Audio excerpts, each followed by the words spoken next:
Oi, gente, graça e paz, tudo bem? Estamos aqui mais uma vez para fazer a leitura da palavra de Deus. Né? Tem sido um tempo bom, tem sido maravilhoso. Para mim tem sido ótimo. E se para você tem sido bom também, eu queria que você pudesse compartilhar com alguém, mandar para alguém, para que mais e mais pessoas possam desfrutar daquilo que o Senhor tem derramado sobre nós. A gente está no livro de Jó, né? No capítulo 25 a gente vai começar hoje. E eu queria dizer para você, já pega papel, caneta, deixa aí do lado, como sempre eu falo, para que se tiver alguma parte do texto que sobressair, que falar mais com você, você possa estar anotando e depois voltando e meditando nesse texto. Vamos orar para que a gente possa começar? Senhor, obrigado, Senhor, por mais esse dia, por mais essa oportunidade, Senhor, de juntos podermos ler a Tua palavra. Continue a falar conosco, a nos ensinar, a derramar sobre nós, sobre o nosso coração, aquilo que o Senhor tem para nós, ó Deus. Em nome de Jesus. Amém. Vamos lá? Jó, capítulo 25. Então, Bildade de Suá respondeu: o domínio e o temor pertencem a Deus. Ele impõe ordem nas alturas, que a ele pertencem. Seria possível contar os seus exércitos e a sua luz sobre quem não se levanta? Como pode, então, o homem ser justo diante de Deus? Como pode ser puro quem nasce de mulher, se nem a lua é brilhante e nem as estrelas são puras aos olhos dele, muito menos será o homem que não passa de larva, o filho do homem, que não passa de verme? Jó, capítulo 26. Então Jó respondeu: grande foi a ajuda que você deu ao desvalido. Que socorro você prestou ao braço frágil. Belo conselho você ofereceu a quem não é sábio. E quem ganha sabedoria você revelou. Quem o ajudou a proferir essas palavras? E por meio de um espírito você falou? Os mortos estão em grande angústia, sob as águas, e com eles sofrem os que nelas vivem. Nu está o Seol diante de Deus, e nada encobre a destruição. Ele estende os céus do norte sobre o espaço vazio, suspende da terra sobre o nada, envolve as águas em suas nuvens, e estas não se rompem sobre o peso delas.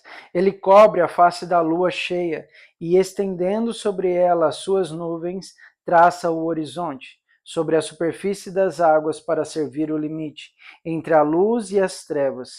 As colinas do céu estremecem e ficam perplexas diante da sua repreensão. Com o seu poder agitou violentamente o mar, com a sua sabedoria despedaçou os monstros dos mares, com seu sopro os céus ficaram límpidos, sua mão feriu a serpente à risca, e isso tudo é apenas a borda das suas obras. Um suave sussurro é o que ouvimos dele. Mas quem poderá compreender o trovão do seu poder? Jó, capítulo 27. E Jó prosseguiu em seu discurso: pelo Deus vivo, que me negou justiça, pelo poderoso, que deu amargura à minha alma, enquanto eu tiver vida em mim, o sopro de Deus em minhas narinas, meus lábios não falarão maldade, e minha língua não proferirá nada que seja falso. Nunca darei razão a vocês. Minha integridade não negarei jamais. Até a morte manterei minha retidão e nunca deixarei. Enquanto eu viver, a minha consciência não me repreenderá.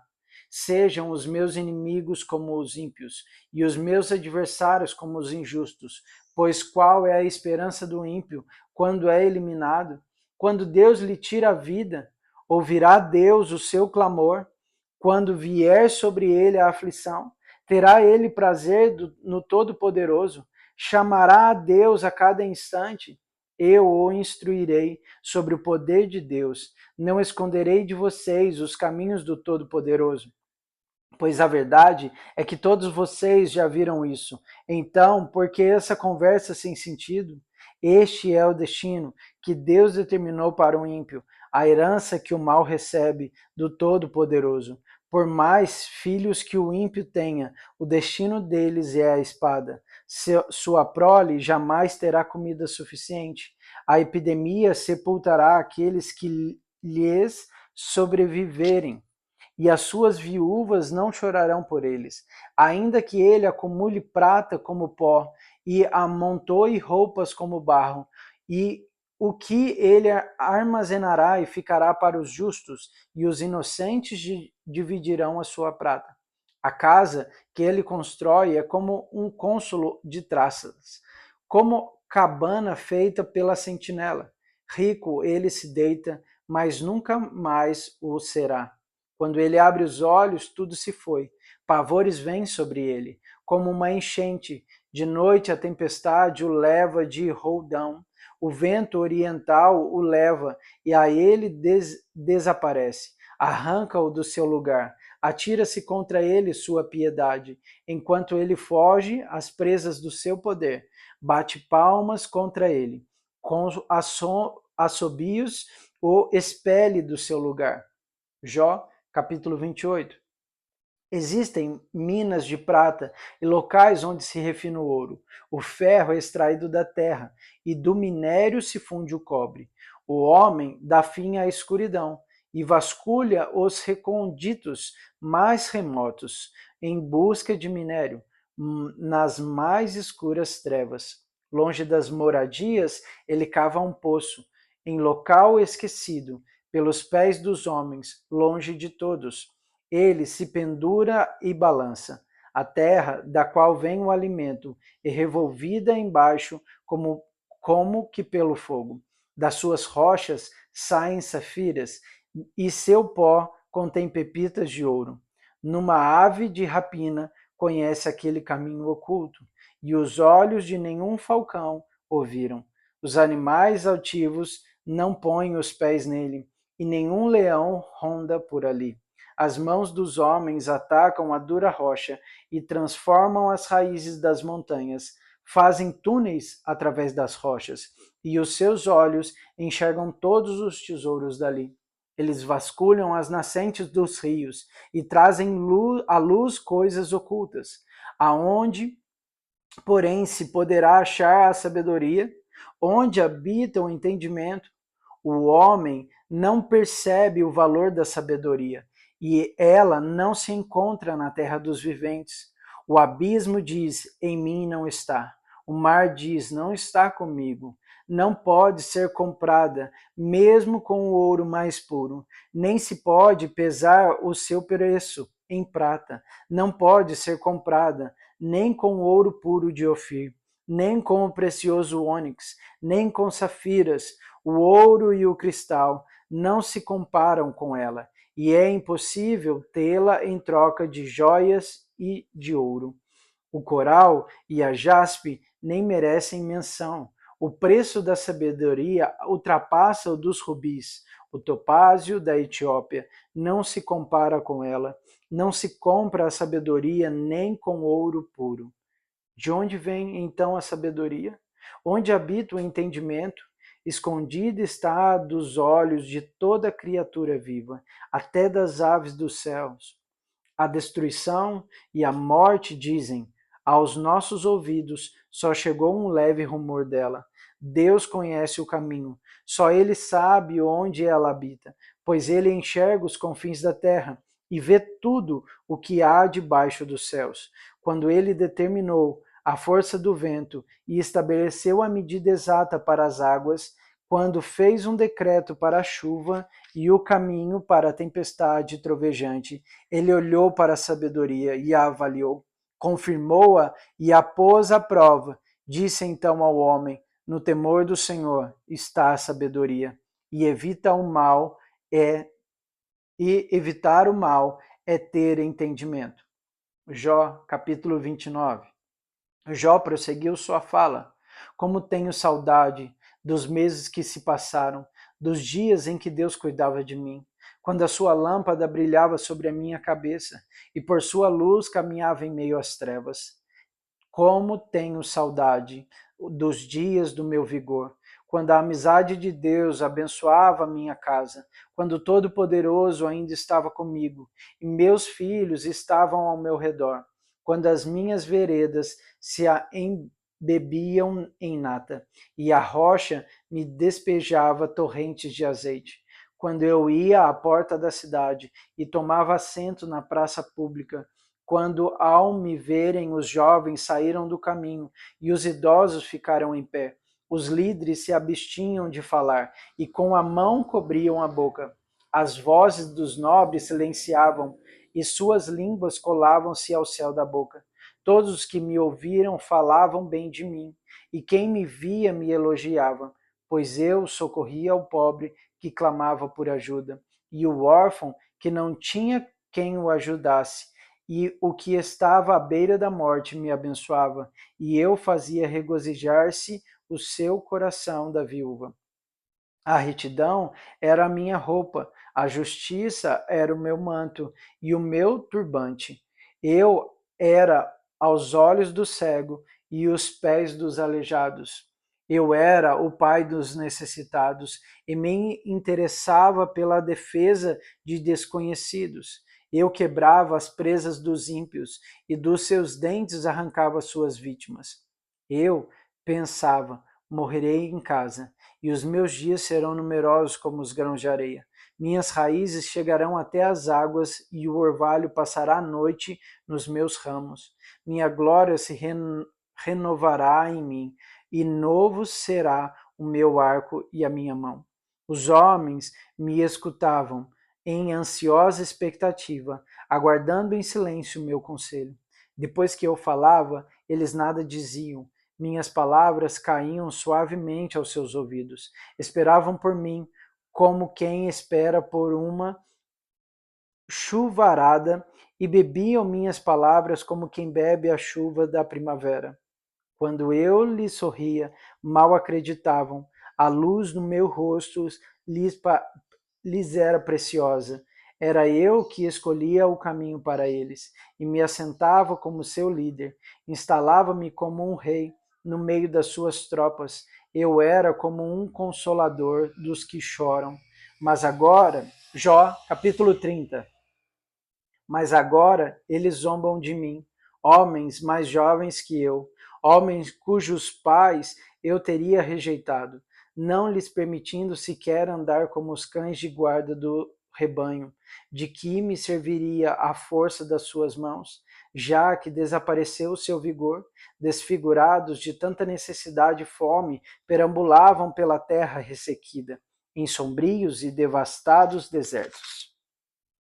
Nos campos de mato rasteiro cobriam ervas, e as raízes de giesta era a sua comida. Da companhia dos amigos foram expulsos aos gritos, como se fossem ladrões. Foram forçados a morar nos leitos secos dos rios, entre as rochas e nos buracos da terra. Rugiam entre os arbustos e se encolhiam sobre a vegetação. Prole desprezível e sem nome foram expulsos da terra. E agora os filhos deles zombam de mim. Com as suas canções tornei-me provérbios entre eles. Eles me detestam e se mantêm à distância.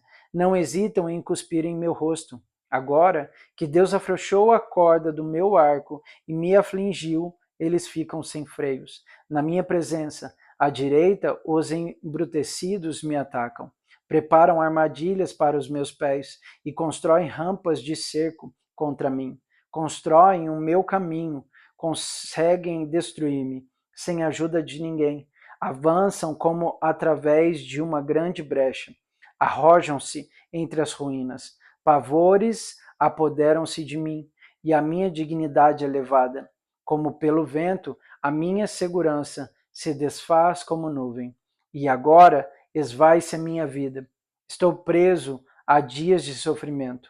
A noite penetra os meus ossos. Minhas dores me corroem sem cessar.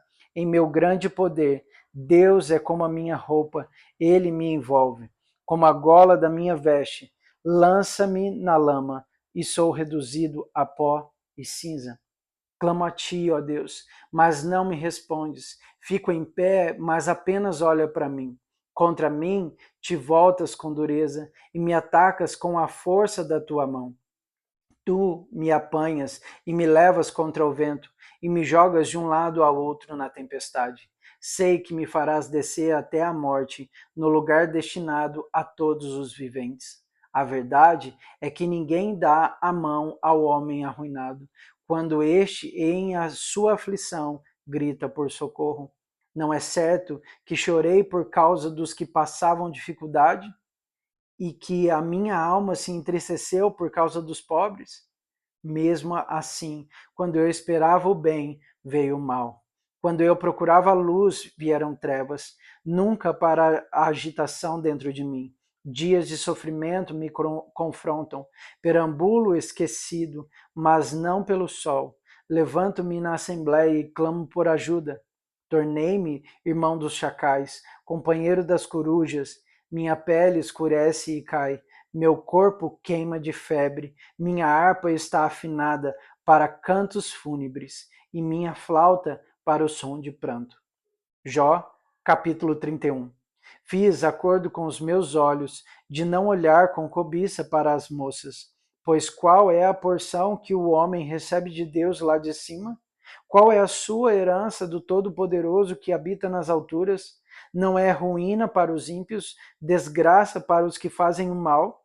Não vê ele os meus caminhos e não considera cada um dos meus passos? Se me conduze com falsidade, ou se meus pés se apressam a enganar, Deus me pese em balança justa e saberá que não tenho culpa. Se meus passos desvaiaram-se do caminho, e se o meu coração foi conduzido por meus olhos, ou se minhas mãos foram contaminadas, que outros comam o que semeei, e que as minhas plantações sejam arrancadas pelas raízes. Se o meu coração foi seduzido por mulher, ou se fiquei à espreita junto à porta do meu próximo, e que a minha esposa moa cereal de outro homem, e que outros durmam com ela, pois fazê-lo seria vergonhoso, crime merecedor de julgamento. Isso é um fogo que consome até a destruição. Teria estipado a minha colheita. Se neguei justiça aos meus servos e servas quando clamaram contra mim, que farei quando Deus me confrontar? Que responderei quando chamado a prestar contas? Aquele que me fez no ventre materno, não os fez também? Não foi ele que nos formou, a mim e a eles, no interior de nossas mães? Se não atendi os desejos do pobre, ou se fatiguei aos olhos da viúva, se comi meu pão sozinho, sem compartilhá-lo com o órfão, sendo que desde a minha juventude o criei como se fosse seu pai, e desde o nascimento guiei a viúva, e se vi alguém morrendo por falta de roupa, ou necessitado sem cobertor, e o seu coração não me abençoou, porque o aqueci com a lã de minhas ovelhas, se levantei a mão contra o órfão, ciente da minha influência no tribunal, que o meu braço descaia do ombro e se quebre nas juntas, pois eu tinha medo que Deus me destruísse, e temendo o seu esplendor, não podia fazer tais coisas. Se pus no ouro a minha confiança, e disse ao ouro puro: você é minha garantia. Se me regozijei por ter grande riqueza, pela fortuna que as minhas mãos obtiveram, se contemplei o sol em seu fulgor, e a lua a mover-se esplêndida, e em segredo o meu coração foi seduzido, e as minhas mãos lhe ofereceu beijos de veneração. Esses também seriam pecados merecedores de condenação, pois eu teria sido infiel a Deus, que está nas alturas. Se a desgraça do meu inimigo me alegrou, ou se os problemas que teve me deram prazer, eu que nunca deixei minha boca pecar, lançando maldição sobre ele, se os que moram em minha casa nunca tiveram dito: quem não recebeu de Jó um pedaço de carne, sendo que nenhum estrangeiro teve que passar a noite na rua, pois a minha porta sempre esteve aberta para os viajantes. se escondi o meu pecado, como outros fazem, acobertando no coração a minha culpa, com tanto medo da multidão e do desprezo dos familiares, que me calei e não saí de casa. Ah, se alguém me ouvisse, agora assino a minha defesa, que o Todo-Poderoso me responda, que o meu acusador faça a denúncia por escrito. Eu bem que a levaria nos ombros e usaria como uma coroa. Eu lhe falaria sobre todos os meus passos como um príncipe.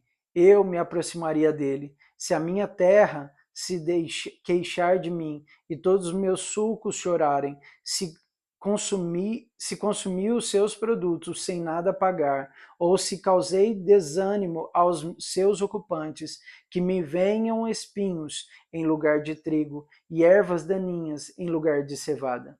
Aqui terminam as palavras de Jó. E a gente vai parar por aqui hoje, né? Vamos parar em Jó capítulo 31. E amanhã a gente continua essa leitura.